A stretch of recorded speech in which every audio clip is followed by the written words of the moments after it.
की प्रदेश कार्य समिति की बैठक आज इंदिरा गांधी प्रतिष्ठान में 10:30 बजे ये बैठक होगी। प्रदेश कार्य समिति के उद्घाटन सत्र में मुख्यमंत्री योगी आदित्यनाथ मौजूद रहेंगे। बीजेपी के राष्ट्रीय महामंत्री अरुण सिंह भी मौजूद रहेंगे। प्रदेश अध्यक्ष भूपेन्द्र चौधरी की अध्यक्षता में बैठक होगी। डिप्टी सीएम केशव मौर्य, ब्रजेश पाठक मौजूद रहेंगे। प्रदेश महामंत्री संगठन धर्मपाल सिंह भी इस दौरान मौजूद रहेंगे। साथ ही साथ प्रदेश पदाधिकारी, क्षेत्रीय अध्यक्ष, जिला अध्यक्ष शामिल होंगे। जिला प्रभारियों समेत 700 अधिक प्रतिनिधि जो है इसमें शामिल होंगे। यूपी बीजेपी की 1 दिवसीय प्रदेश कार्य समिति की बैठक आज होनी है।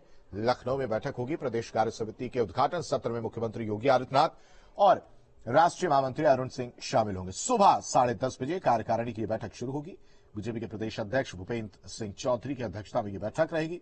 प्रदेश कार्य समिति की बैठक में यूपी के डिप्टी सीएम केशव प्रसाद मौर्य और ब्रजेश पाठक, साथ ही साथ प्रदेश महामंत्री संगठन धर्मपाल सिंह समेत यूपी के कई मंत्री जो है वो, और इनके अलावा प्रदेश पदाधिकारी, क्षेत्रीय अध्यक्ष, जिला अध्यक्ष समेत 700 से ज्यादा प्रतिनिधि शामिल होंगे।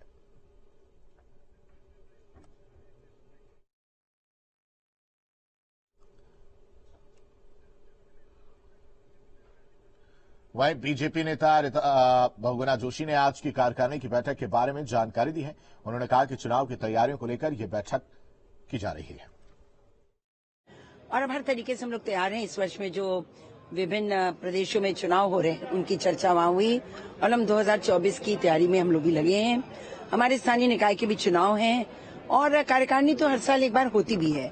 तो आज चुनावी रणनीति के साथ साथ हमारे अर्थव्यवस्था, हमारा जो डेवलपमेंट हो रहा है, विकास के कार्य, जो हमारे अलग अलग तरीके की योजनाएं हैं, उनके बारे में भी अवगत कराया जाएगा। और इस खबर पर ज्यादा जानकारी के साथ हमारे संवाददाता लखनऊ से अविनाश सिंह लाइव कनेक्ट हो चुके हैं। अविनाश, बीजेपी की ये कार्य समिति की जो बैठक है, कहीं ना कहीं 2024 का रोड मैप इसमें तैयार किया जाएगा। कितनी अहम ये बैठक और क्या कुछ निर्देश इस बैठक में जो है देखने को मिल सकता है?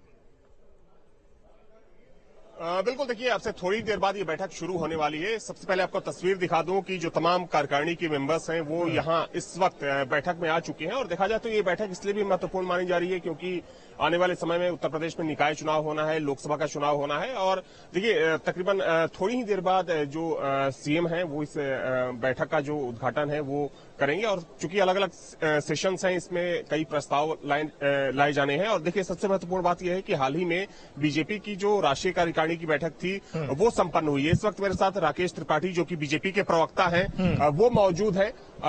राकेश जी, कितनी महत्वपूर्ण बैठक मानी जा सकती है? देखिए, भारतीय जनता पार्टी की एक कार्य पद्धति का सहज हिस्सा है। राष्ट्रीय कार्यकारिणी बैठकों के बाद प्रदेश की कार्य समिति की बैठक होती है। इस प्रदेश की कार्य समिति की बैठक इसलिए भी महत्वपूर्ण है क्योंकि भारत इस समय G20 की अध्यक्षता कर रहा है। तो G20 की अध्यक्षता को लेकर के सभी राज्यों में जहां जहां भी G20 की बैठकें होने वाली है, 200 बैठकें, उनको लेकर के भी इसमें कुछ रणनीति बनेगी कि कैसे भारत की छवि दुनिया भर के सामने बेहतर रूप में जाए। आज नरेंद्र मोदी जी के नेतृत्व में और उत्तर प्रदेश में योगी आदित्यनाथ जी के नेतृत्व में ये डबल इंजन की सरकार ने जो जनसेवा के कार्य किए हैं, इनको जन जन तक कैसे पहुंचाना है, क्योंकि आने वाले समय में निकाय चुनाव भी है, लोकसभा के चुनाव भी है। इन चुनावों को दृष्टिगत रखते हुए भी और समाज के लिए जो एक प्रेरणा का वह भी प्रधानमंत्री जी ने जो पाथेय दिया है कि भारतीय जनता पार्टी एक राजनीतिक दल के नाते केवल चुनाव जीतना ही नहीं बल्कि अपने सामाजिक उत्तरदायित्व का निर्वहन करे, इस तरह का पाथेय भी आज इस प्रदेश कार्य समिति की बैठक के माध्यम से जो राष्ट्रीय स्तर पर योजनाएं तय हुई हैं उनके क्रियान्वयन की एक रूपरेखा आज इस प्रदेश कार्य समिति की बैठक से तय होगी।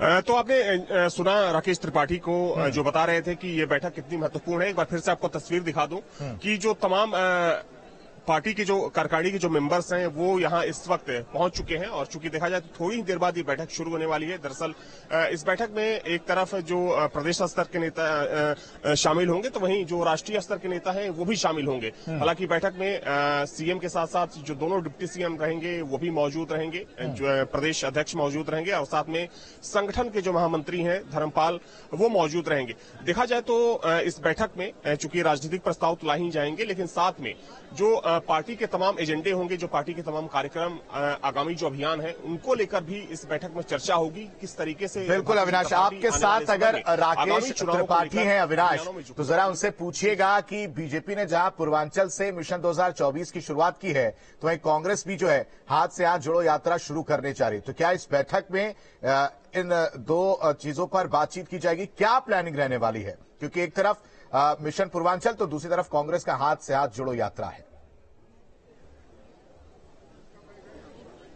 बिल्कुल, देखिए मेरे साथ मनीष दीक्षित हैं जो कि मीडिया प्रभारी। मनीष जी जरा आ जाइए। मैं मीडिया प्रभारी से बात कर रहा हूं, यहां सामने आ जाइए, सामने। जी, क्या मानते हैं कितनी महत्वपूर्ण बैठक है? और देखा जाए तो कांग्रेस भी आज से हाथ जोड़ो अभियान शुरू कर रही है। कांग्रेस का हाथ जनता ने छोड़ दिया है, काफी समय हो गया है। उनके भ्रष्टाचार, उनके कुशासन के कारण कभी वो भारत जोड़ो यात्रा निकालते हैं, कभी हाथ जोड़ो। अब उनका कोई मतलब नहीं, प्रासंगिक नहीं है आज के समय में कांग्रेस पार्टी। बीजेपी इस माना जा रहा है कि आज की बैठक के बाद जो आगामी चुनाव होने जा रहे हैं उसको लेकर एक नई गति देने जा रहे हैं। भारतीय जनता पार्टी का कार्यकर्ता साल के 365 दिन 24 घंटे राष्ट्र की सेवा में, जनता की सेवा में समर्पित रहता है। हम कोई भी कार्य सिर्फ चुनावी राजनीति के लिए नहीं करते हैं। हाँ, ये सही है कि सत्ता को हम लोग जनता की सेवा का माध्यम बनाते हैं, जनता की सेवा के लिए हम लोग काम करते हैं, गरीब कल्याण के लिए काम करते हैं। स्वाभाविक सी बात है, एक राजनीतिक दल होने के नाते हम इस कार्य समिति के माध्यम से आगामी चुनाव पर भी चर्चा करेंगे।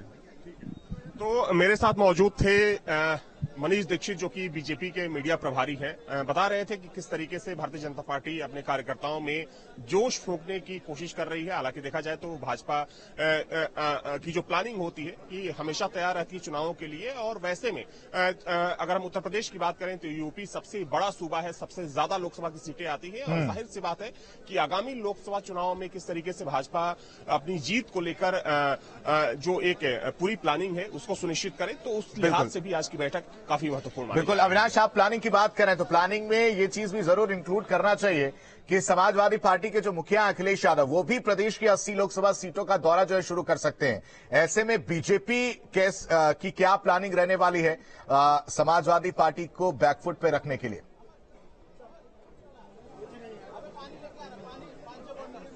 देखिए जाहिर सी बात है कि समाजवादी पार्टी प्रमुख विपक्षी पार्टी है। और अगर हम हालिया उपचुनाव की बात करें तो मैनपुरी में जिस तरीके से समाजवादी पार्टी की एक बड़ी जीत हुई, उस जीत से काफी उत्साहित है अखिलेश यादव। तमाम कार्यक्रमों में जा रहे हैं, अभियानों को नई गति दे रहे हैं। हालांकि देखिए भाजपा के नेताओं से हम जानने की कोशिश करते हैं। अवनीश त्यागी जी हैं भाजपा के प्रवक्ता, उनसे बातचीत कर लेते। बैठे रहिए। अवनीश जी, अगर हम सपा की बात करें तो सपा देखा जा रहा है कि काफी एक्शन में नजर आ रही है। सपा चूंकि अगर हम अखिलेश यादव की बात करें तो चूंकि बड़े नेता हैं और लगातार आप लोग पर हमले भी कर रहे हैं। देखिए, समाजवादी पार्टी केवल अपने वजूद बचाने के लिए छटपटा रही है। समाजवादी पार्टी के पास अब कुछ बचा नहीं है। जनता उन्हें बार बार नकार रही है।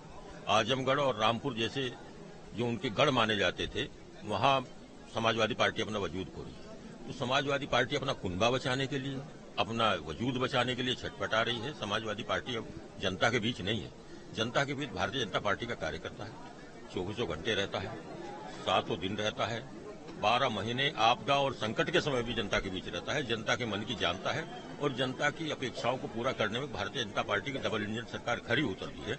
इसलिए जनता का प्यार लगातार। कई ऐसे मुद्दे हैं, बेरोजगारी, महंगाई, करप्शन, इन मुद्दों को लेकर लगातार सपा हमलावर दिख रही है आपको। देखिए, भ्रष्टाचार की जहां तक आप बात कर रहे हैं तो भ्रष्टाचार में जितना निर्णायक प्रहार केंद्र और प्रदेश सरकार कर रही है, इतना कभी नहीं।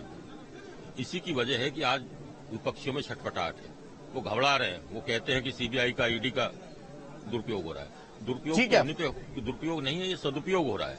जो भ्रष्टाचारी थे, ठीक है अविनाश, मिशन 2024 का कहीं ना कहीं इस बैठक में रोड मैप तैयार होगा। फिलहाल तमाम जानकारी देने के लिए अविनाश आपका बेहद शुक्रिया।